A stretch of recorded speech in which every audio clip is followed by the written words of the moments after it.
Sir Vijay Kumar గారు నమస్తే sir. నమస్తే సార్. సో విజయ్ కుమార్ గారు చాలా మంది ట్రేడింగ్ చేసేటప్పుడు టీవీలో న్యూస్ చూసి ట్రేడింగ్ చేస్తుంటారు. మరి టీవీలో వచ్చే వార్తల్ని చూస్తూ ట్రేడ్ చేయడం అనేది అసలు కరెక్టేనా? అది టీవీలో న్యూస్ చూస్తూ ట్రేడ్ చేయడం అంటే సార్ ఇల్లు కాలేటప్పుడు బావి తవ్వడం లాంటిది. ఇల్లు కాలేటప్పుడు బావి తవ్వడం. ఓకే, ఎప్పటికి తవ్వాలి, ఎప్పటికి అరపాలి మనం, అంతే కదా. న్యూస్ వచ్చింది అంటేనే స్టాక్ మార్కెట్ అనేది పెద్ద ఓషన్ సార్. ఓషన్ అది అంతే. మన individual traders can't compete with them, అదైతే పక్కా. మరి ఎందుకు ట్రేడింగ్ చేయాలి? మరి ఇంత పెద్ద ఓషన్ లో మరి చిన్న చిన్న మనం అందరం ఎందుకు ట్రేడింగ్ చేయాలంటే మనకంటూ ఒక సెకండ్ ఇన్కమ్ కావాలి. ఈ వచ్చే పోర్ట్ఫోలియో ఇన్కమ్ మనకు సరిపోదు, మన ప్రొఫెషన్ ద్వారానో మన బిజినెస్ ద్వారానో వచ్చేది సరిపోదు, కాబట్టి మనం ట్రేడింగ్ లోకి వచ్చాం. అంత క్లియర్ కదా సార్. ఖచ్చితంగా ట్రేడింగ్ చేయాలి, ఇన్వెస్ట్మెంట్ చేయాలి. నేను ట్రేడింగ్కి అగెనెస్ట్ కాదు, మేము బతుకుతున్నది దాని మీద, కాబట్టి ట్రేడింగ్ ఖచ్చితంగా చేయాలి. మీరు న్యూస్ బేస్డ్ చూసి ఆ పర్టికులర్ 1 స్టాక్ ఆర్ 2 స్టాక్స్ చేయాల్సిన అవసరం ఉంది సార్. 3500 సమ్, నాకు నెంబర్ కూడా కరెక్ట్ తెలియదు. నేను 20 స్టాక్స్ కంటే నేను ఎక్కువ చూడను సార్. అసలు ఎవరైనా అడిగి పలానా హెచ్సిఎల్ ఏమైంది చెప్పమంటే నేను అసలు దాన్ని ఫాలో అనే నేను హెచ్సిఎల్ అందరు అన్ని ఫాలో కాలేరు కదా. అవ్వద్దు కూడా. ఇప్పుడు ఇది జోదము, ఇది గుర్ర పందేలు అది అంటారు సార్. 10 గుర్రాలు బాగా పరిగెడుతున్నాయని తెలుసుకున్నారు 100లో. ఆ 10లో 3 ఎక్కువ సార్లు గెలుస్తున్నాయని తెలుసుకున్నారు. ఆ 3 గురించి తెలుసుకోండి, సరిపోద్ది. అర్థమైందా సార్? ఈవెన్ మనం గనక ఇది నిజంగానే గుర్ర పందెం అనుకుంటే 100 గుర్రాలు పరిగెడుతున్నాయి, 100ని మీరు ట్రాక్ చేయలేరు, మీరు బైనోకల్స్ పెట్టుకుని చూడలేరు. బాబు బాగా గెలిచేది ఏంటి? 10 బాగా విన్ అయ్యేటటువంటి stocks Reliance, SBI, Kotak bank, ఈ 10 మీద మీరు టైంని ఇన్వెస్ట్ చేయండి, జరగనివ్వండి. న్యూస్ బేస్లో దివిష్ ల్యాబ్ మీద ఇది జరిగింది, లేదంటే అదాని ఎంటర్టైన్మెంట్ మీద స్కామ్ జరిగింది, లేదంటే ఇంకొకటి టైటాన్ మీద ఇష్యూ ఉన్న వాటి మీదకి ఎందుకు? అందులోనే నువ్వు హీరో జీరో అవ్వాలని ట్రై చేస్తుంటారు సార్.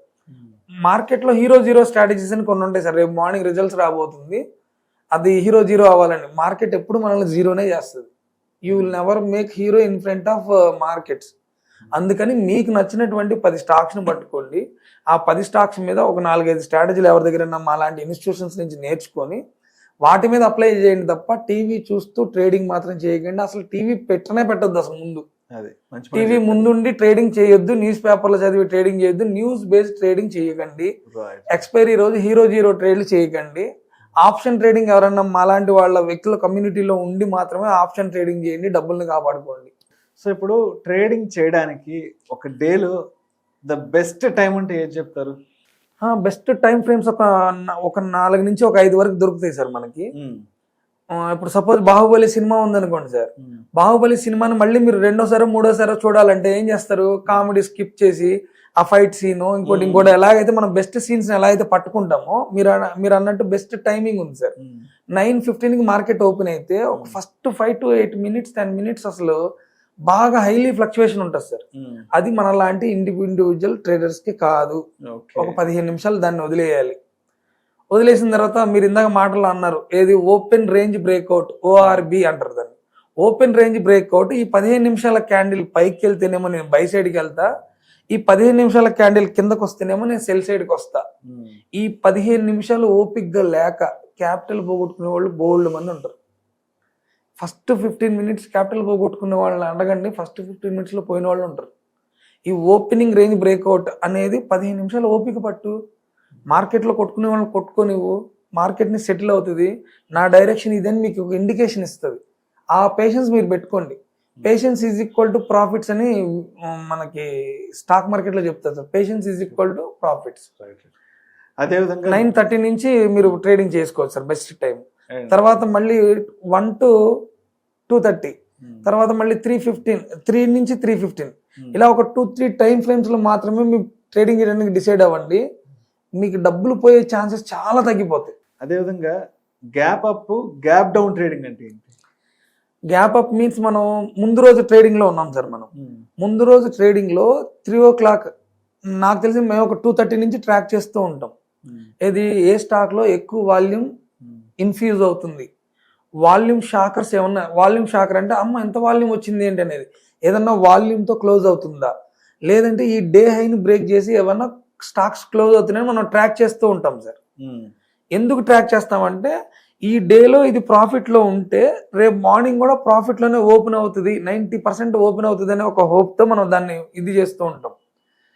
దీనికే గ్యాప్ అప్ ఓపెన్ అవుతుంది కదా అని చెప్పి మనం ముందు రోజు ఆ స్టాక్ను కొంటాం. దీనికి కొనడానికి కూడా కొన్ని స్ట్రాటజీస్ ఉన్నాయి సార్. ఓన్లీ ప్రైస్ మాత్రమే చూసి ఎంటర్ అవ్వకూడదు. లేదు ఈరోజు స్టాక్ న్యూస్ ఏదో బ్యాడ్గా వచ్చింది దాని మీద, ఈ స్టాక్ ఈరోజు బాగా డే లోలో క్లోజ్ అవుతుంది, డే లోలో దానికి ఉన్నటువంటి 1000 రూపాయల నుంచి 900కి వచ్చింది, 900లోనే దగ్గర క్లోజ్ అవుతుంది, ఇది రేపు మార్నింగ్ ఇంకా లోలో క్లోజ్ అవ్వచ్చు అనేది. సపోజ్ నిఫ్టీ సార్, ఈ మధ్య అసలు గ్యాప్ అప్లు గ్యాప్ డౌన్లు అనేవి ఫ్రీక్వెంట్ గా కనిపిస్తున్నాయి నిఫ్టీల్లో. గ్యాప్ అప్ అయితే 300 పాయింట్స్, గ్యాప్ డౌన్ అయితే 300 పాయింట్స్. గ్యాప్ అప్ అంటే ముందు రోజు క్లోజింగ్ నుంచి ఒక ఎక్కువ ఫార్ అవేలో ఓపెన్ అవ్వడం గ్యాప్ అప్, ముందు రోజు క్లోజింగ్ నుంచి ఫార్ డౌన్ లో ఓపెన్ అయితేనేమో గ్యాప్ డౌన్. సో అదేవిధంగా market order versus limit order అంటారు కదా, ఏంటది? మనం ఒక రిలయన్స్ ఉంది సార్, రిలయన్స్ ని ఒక 1300 లో బై చేయాలనుకున్నాం అనుకోండి, 1300 ఉంది అక్కడ, మార్కెట్ ప్రైస్ 1300 ఉంది, మీరు ఎంటర్ అయ్యారు 1300 లోనే కొనేసారు, దాన్ని మార్కెట్ ఆర్డర్ అంటాం సార్. లేదు నేను 1320 దీని డే హై, ఏది ఈ రోజు రిలయన్స్ డే హై 1320 ఉందనుకోండి సార్, ఈ 1320 బ్రేక్ అయితేనే నేను తీసుకుంటానంటేనేమో దాన్ని లిమిట్ ఆర్డర్ అంటాం సార్.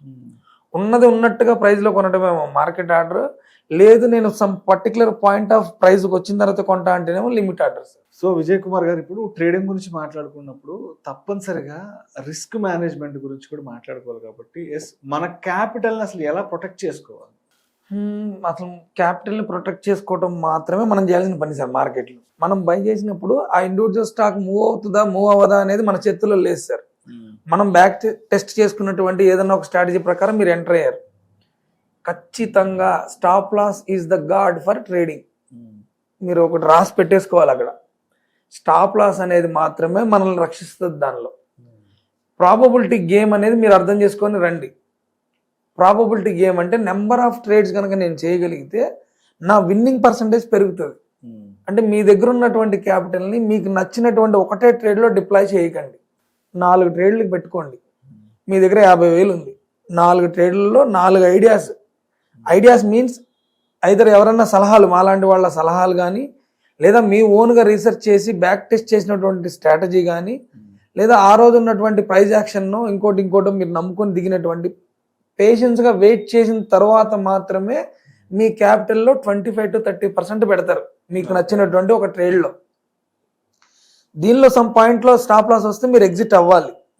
ఒక ట్రేడ్ ఫెయిల్ అయ్యారు, రెండో ట్రేడ్లో ఇంకొక 25% పెట్టారు, ఇది కూడా ఫెయిల్ అయ్యారు, మూడో ట్రేడ్లో పెట్టారు, ఇది మీకు అనుకున్నటువంటి ఫస్ట్ టార్గెట్ ఏదో ఇచ్చింది, ఒక 25% మనీ వస్తుంది. మీరు 20,000 పెట్టారు, ఒక 4,000 వస్తుంది, ప్రాఫిట్ బుక్ చేసుకోండి. లేదు మీరు 20,000 పెట్టారు, ఒక 5,000 6,000 వస్తుంది, ప్రాఫిట్ బుక్ చేయండి. ఇలా ప్రాఫిట్ బుకింగ్ కానీ స్టాప్ లాస్ కానీ, అంటే ఎంట్రీ ఫిక్స్డ్ ఉండాలి, ఎగ్జిట్కి రూల్స్ మాత్రం స్ట్రిక్ట్గా ఫాలో అవ్వాలి, ప్రాఫిట్ బుకింగ్ మాత్రం ఖచ్చితంగా చేయాలి. మీకున్న క్యాపిటల్ని 4 భాగాలుగా విభజించిన తర్వాత మాత్రమే చేయాలి. పొజిషన్ సైజింగ్ అన్నారు మీరు, ఈ ₹1,00,000 పొజిషన్ సైజింగ్ ఒకటే ట్రేడ్ కొనేస్తే గుర్తుపెట్టుకోండి, ఈ ట్రేడ్ కనుక నాకు రివర్స్లో జరిగితే నేను ఈ లాస్ని తట్టుకోగలనా లేదా, ట్రేడ్ రివర్స్లోనే జరిగిద్ది అనుకుని మీరు ఎంటర్ అవ్వండి. Expecting worst doing your best, ట్రేడింగ్లో quotation, expecting worst doing your best. అది సార్, క్యాపిటల్ని స్టాప్ లాస్తో ప్రొటెక్ట్ చేసుకోవాలి. అదేవిధంగా డ్రా డౌన్ రికవరీ ఎలా అవ్వాలి? క్యాపిటల్ పోయిన వాళ్ళంతా ఏం చేస్తారంటే సార్, ఇప్పుడు అతను గతంలో 1 సంవత్సర కాలంలో ఒక 30 లక్షలు ఏమో పోగొట్టుకుని ఉంటాడు, ఇప్పుడు ఒక 3 లక్షలతోనో 5 లక్షలతోనో మళ్ళీ స్టార్ట్ చేస్తాడు. ఈ 3 లక్షలతో 5 లక్షలతో ఈ ఎగ్జాక్ట్ ఆ 30 లక్షలు రికవరీ చేసేయాలి ఈ 6 నెలల్లోనో. పోగొట్టుకుందేమో 1.5-2 సంవత్సరాలు పోగొట్టుకున్నాడు సార్. పోగొట్టుకున్న అమౌంట్ కూడా పెద్దదే, కానీ రెండోసారి వచ్చాడు, కంబ్యాక్ రావడం మంచిదే, మనం ఫోకస్డ్గా ఉండడం లేదా కంబ్యాక్ ఇవ్వడం మంచిదే. కానీ మనకు తెలియాల్సిన సత్యం ఏంటంటే, మార్కెట్కి నీ ఫైనాన్షియల్ గోల్స్తో సంబంధం లేదు, మార్కెట్కి నీ ఎమోషన్స్తో సంబంధం లేదు, నీ పెయిన్తో సంబంధం లేదు. ఇది కూడా ఇదే 3 lakhsని ఫస్ట్ ఆఫ్ ఆల్ ఎంటీ కప్తో మన మైండ్ సెట్ ఎంటీ అయిపోవాలి sir. Never regret with your past trades, first rule అది. Never compare your trading with others, second rule. మనం పాస్ట్ని మైండ్లో పెట్టుకొని చేసామనుకోండి, బ్యాక్ మిర్రర్ చూస్తూ డ్రైవింగ్ చేసినట్టు, అంతే కదా సార్. బ్యాక్ మిర్రర్ చూస్తూ డ్రైవింగ్ చేస్తే we will fall in accident anywhere. అది అంటే మనకేంటంటే పోయిందంతా వదిలేయండి, కొత్త దాంతో వచ్చారు కదా, ఈ డ్రా డౌన్ ఇమ్మీడియట్ గా రికవర్ చేయాలనే ఆలోచనతో రాకండి. Slow and steady I can win this race అని చెప్పి రండి. ఎక్కువ కాలం నేను మార్కెట్లో ఉండాలి కాబట్టి క్యాపిటల్ని ప్రొటెక్ట్ చేసుకుంటూ తక్కువ లాభాలు తీసుకొని ముందు మీ మైండ్ని చాలా పీస్ఫుల్గా మనీ మ్యాగ్నెట్గా తయారు చేయండి. రోజుకి 1000 రూపాయలు గ్రీన్లో కనబడ్డా మీ మైండ్ చాలా ఫ్రెష్గా ఉంటుంది. ఈ 1000 రూపాయలు మీ మైండ్కి ఏం చెప్తుందంటే market is there to give money to me అనే ఒక ఇదిలోకి వస్తారు. ఇక్కడ చేంజ్ అయితేనే, ఇక్కడ రూట్స్ మారితేనే పైన ఫ్రూట్స్ మారుతాయి సార్. సూపర్, చాలా చాలా అంతేగాని ఇక్కడ రూట్స్ చేంజ్ చేసుకోకుండా నాకు ఫ్రూట్స్ మారాలంటే మారవు. 3 లక్షలు కాదు 3 కోట్లు కూడా రికవర్ చేయొచ్చు. ఎప్పుడు మీరు లర్న్ చేశారు, కమ్యూనిటీలో ఉన్నారు, మాలాంటి వాళ్ళ కమ్యూనిటీతో జాయిన్ అయ్యారు, ఎడ్యుకేషన్ పరంగా రోజు నేర్చుకుంటున్నారు, స్లోగా డబ్బులు సంపాదిస్తున్నారు. మీ money become like a money magnet. మీరు కొన్న స్టాక్ మీ గురించైనా పెరుగుతుంది. అంటే మనం ఆ నేచర్ అంత సపోర్ట్ చేస్తుంది. భయంగా ట్రేడింగ్ చేయకండి. భయంగా చేస్తే అదే భయం మీకు రిఫ్లెక్ట్ అయ్యే ఫియర్ లాగా కనపడుతుంది, లాస్ లాగా కనపడుతుంది.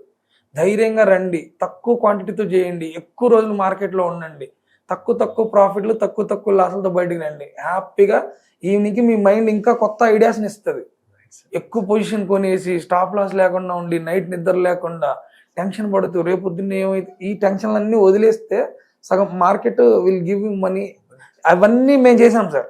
డబ్బులు పోగొట్టాం, నిద్ర లేకుండా ఉన్నాం, అన్ని రకాల తప్పులు చేసేసాం మేము. అన్ని తర్వాత ఈ గురువుల వల్ల మనం నేర్చుకొని ఇప్పుడు కొద్దిగా ఏదో దాని మీద ఇదవుతున్నాం. Thank you sir, thank you so much Vijay Kumar గారు. Thank you sir. ట్రేడింగ్కి సంబంధించి అన్ని రకాల చాలా ఇంట్రెస్టింగ్ ఫ్యాక్ట్స్ గురించి, మరీ ముఖ్యంగా ట్రేడింగ్ సైకాలజీ గురించి, అంటే సైకాలజీ పరంగా మైండ్ సెట్ పరంగా మనం ఎలా ఉంటే ట్రేడింగ్ చేయొచ్చు అన్న దాని గురించి చాలా మంచి విషయాలు మన సుమన్ టీవీ ఆడియన్స్ షేర్ చేసుకున్నారు. Thank you so much Vijay Kumar. Thank you so much sir.